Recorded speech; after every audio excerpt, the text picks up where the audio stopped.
Welcome back to In the Garden. I'm here with Craig from Grange Co-op, and today we're going to be talking about potting soil. So Craig, if I'm walking into a Grange Co-op, I need some potting soil, but I see all these bags here.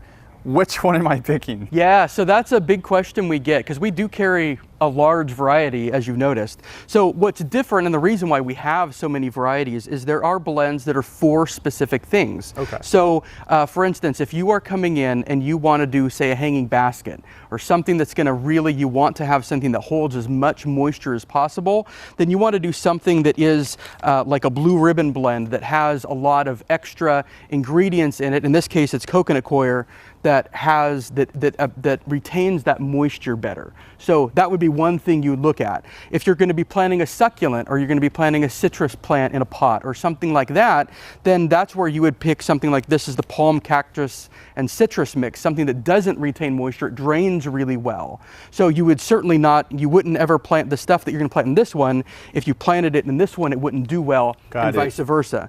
Other ones would be like the acid planting mix over here. That would be like if you were going to do a blueberry in a pot, you'd make sure and use this one because of the low pH that it requires. So if you have questions about that, you can certainly come into our stores. We'd be happy to help you because, like I said, there are plenty of options. And how would I know if I need to use something like, if I do need to use potting soil, how would I know? Yeah, so that's a big thing that we get asked as well, is customers ask, why do you need a potting soil? And the real reason for that is when a plant is in a pot, all the moisture that's in that pot, the only place it can go is through the drainage holes, right? If it's in the ground, moisture kind of goes away kind of via osmosis and it just kind of percolates through the soil. But in a pot, it really has to only get out through those little holes. So it's really important that you're using a potting mix because it's made with the drainage properties in mind that actually will make it so that it's not retaining too much moisture around your plants. All right, and is there any other benefits that a potting soil might provide for my plants?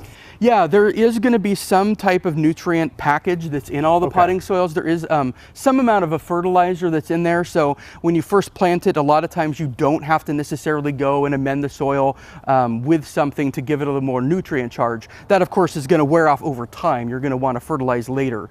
But most of your potting soils that you buy, and of course, like I said, we can show you in the stores which ones, most of them you can pretty much grab and go. You can just go ahead, plant in them, and not really have to worry about doing a whole lot else, at least not immediately. Sweet, awesome. Well, thank you, Craig. And if you have any more questions about potting soil, you could go to a Grange Co-op near you or head to our website at KDRV.com where we have more information.